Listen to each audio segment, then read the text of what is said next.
Hi everyone, this is Melinda Blazer, and as part of A.T. Still University's Education 7500 course, today I'm going to be talking about QR codes as an innovative education application.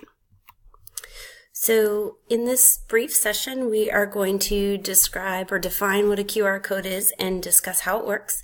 We're going to discuss potential use for QR codes in education and talk about the tools and steps an educator would need to take in order to use QR codes in the classroom setting.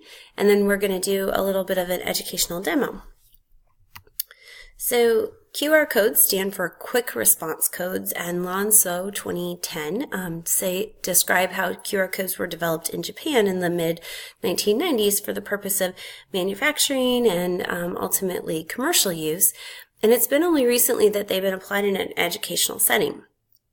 They are these square 2D barcodes. You can see this is an example of a QR code here.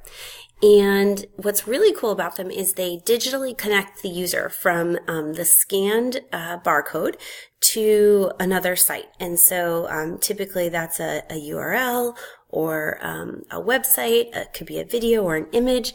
They also have the ability to upload information from the user's mobile device that the QR scanner is on to another location. So there's a lot of really interesting applications for them, both in education and commercially. And one of the things that I found really interesting and why I chose this topic for this week's module is because they're not intentionally designed for education and they're not marketed necessarily for that purpose. And so I was interested because I felt like that really meant that the educator has the liberty to be really creative and innovative because there's no roadmap about how you should or shouldn't use them. And I think that that's a really fun opportunity to explore.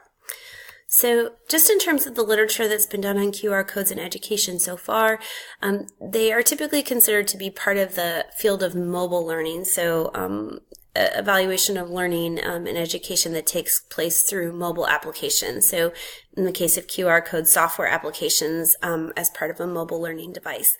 And Durek, Osetskin, and Azidi in 2016 talked about how they really support this concept of student-centric learning in this location and time independent way by also providing meaningful content. So they have this opportunity to provide users with or learners with the education that they want at the time that they want it and kind of immediately at the time that they desire to have it. So anytime, anywhere, and then with really meaningful application. Durek et al. Also talked about how some of the benefits are that they really motivate student learners and that they tend to draw their attention and really captivate them in that moment. Rakala and Kankanrana also in 2014 talked about sort of this student-centric approach to QR codes in education and talked about how they have the opportunity really to expand learning and to provide these real-world applications for students, which I think for those of us who work with adult learners is really always the goal, to try and really make those meaningful learning experiences for students. There's been several studies done, particularly I would say in the last 5 to 8 years on QR codes, and I think this is sort of just the QR codes are in their infancy as with respect to education, and we're going to see more and more literature come out. But ultimately, outcomes have focused primarily on things like student satisfaction, student motivation, student engagement, and those have all been very favorable or positive. We're starting to see some literature talking about like actual learning outcomes, and those too have been favorable, but are less significant in terms of their quantity. And so as we look to the future, hopefully that's where a lot of the research will focus its efforts moving forward. So Miller wrote a great blog for Edutopia in 2014 in which he suggested several applications for QR codes in the educational setting, and I'm going to share just a few of them with you today. I primarily focused on ones that I thought would be applicable in the higher ed setting as well as ones that would be applicable potentially in an online educational forum. So one of the ones I was excited about was the creation of digital resumes. You may recall from earlier in this course, I talked about how one of the courses that I personally coordinate is the final sort of capstone course for our physician assistant students. And as part of that course, we do a lot of professional development, including the development of resumes. And so the way this would work in conjunction with a QR code is that students would design sort of a professional website, which would host a variety of things. And then the QR code would link to that. And they could include that QR code then on their resume that they would send to employers, who would then scan the QR code and would take them to this professional website. So I thought that was a really neat and innovative application for using QR codes that could potentially directly relate to the work that I do. Miller describes utilization of like exemplars through QR codes, so professors could post sort of a QR code that links to an ideal example. So Dr. Bernstein this week posted an example of a video tutorial. So that's an example of where instead of just kind of posting it, you could use a QR code and then students could scan it and it would take you directly to that link. Can engage students in service activities. This was one of my favorites. So Miller describes sort of the creation of a public service announcement or a PSA, so students could create documents, information related to a health disease or a condition that they may want to educate the patients on or the public on, and then they could create QR codes that would link to that information online, and they could promote that through social media or through paper media or other types of traditional forms, and then the public or patients could then scan it with a QR scanner and it would take them to that informational posting that the students had created, whether that's a video or an image or an infographic. And so having students engage in that type of activity could be really fun and really hands-on for them. Having students engage in learning stations or interactive labs was a really great technique, and this is one I felt like could be applied to the online setting as well. So we frequently will do sort of like learning stations similar to OSCE, so objective structured clinical examinations, and we do those both formatively and summatively. So in the formative setting, you could have a QR code at each station, and the students could then, participate in the practicum, test their skills, and then check themselves using scanning the QR code and then sort of reviewing the key to see, like, did I really evaluate what was under the microscope correctly? Did I interpret this X-ray in the correct way? So it really provides students for an opportunity for sort of both immediate and formative self-assessment, which I thought was really interesting. I thought too that could really be applied to an online setting. So traditionally, I think we would think of sort of like a laboratory station as being out in an online learning environment, but I think QR codes could potentially engage learners remotely, where you could post a variety of tasks that you would want students to complete, and then they'd be able to scan the QR codes and get immediate feedback in a way that may not otherwise be possible in a distance-based environment. So I thought that was a really fun application.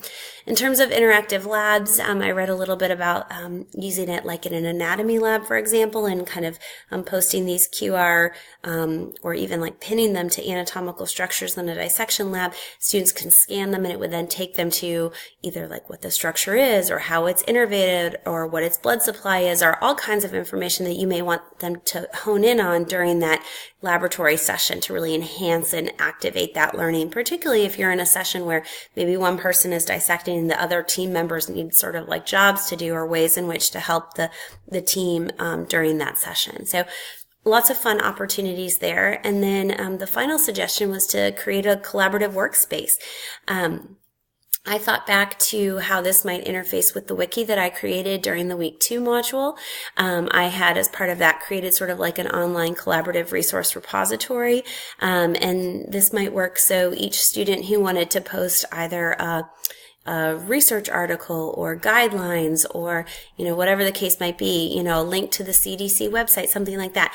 Each student could post their sort of individual QR code in the correct area. And then when students went back to review or to learn those individual elements, all they'd have to do is go through and scan each one. So a fun way to think about that too. So we're going to get into our demo.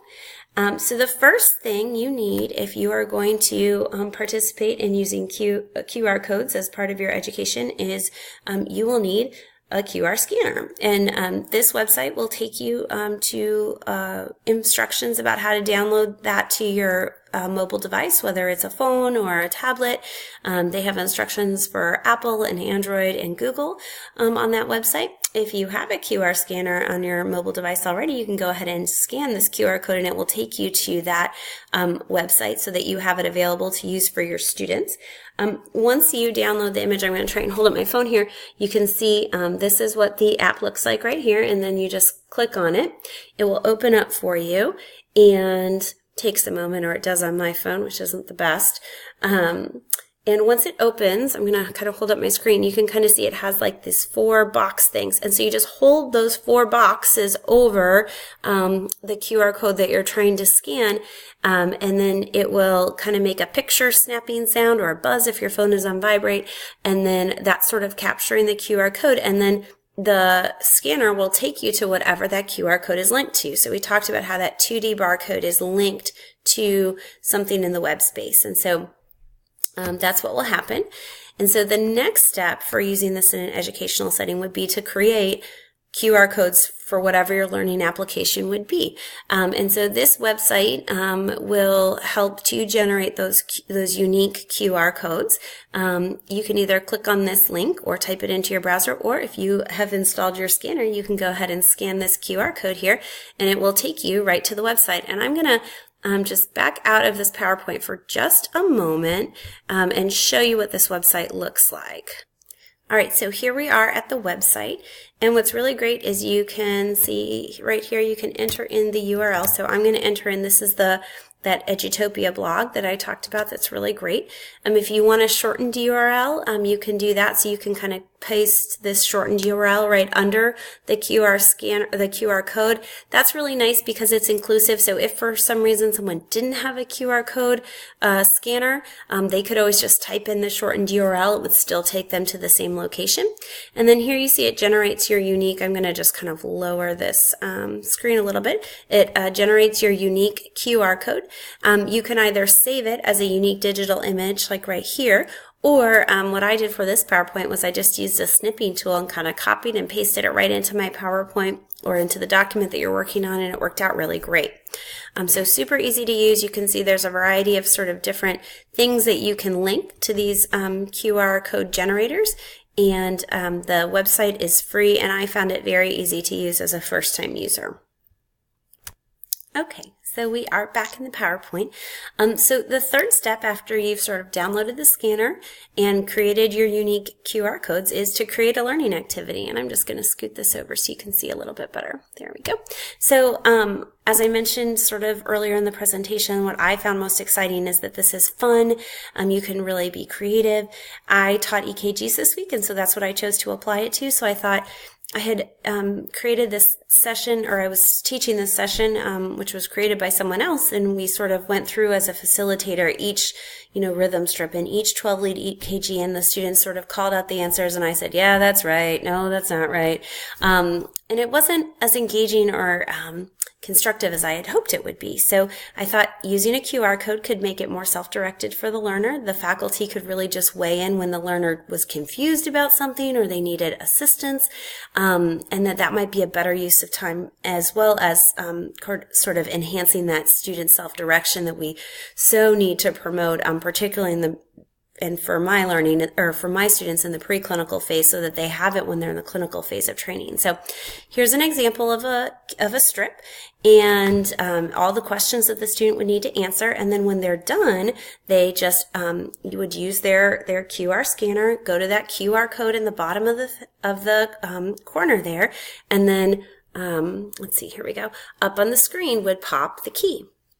And so I thought that's an example sort of those like learning stations that we talked about previously. So here are my references. I found some really great reads about QR codes, and I would love to continue the conversation for folks who are interested or want to talk more about it. It was really fun to learn about this week. One of the things that I learned is you can actually create a QR code to your contact information. So feel free to scan the QR code. You'll get my email and my work phone number. I'd be happy to chat or hear your feedback, and thanks.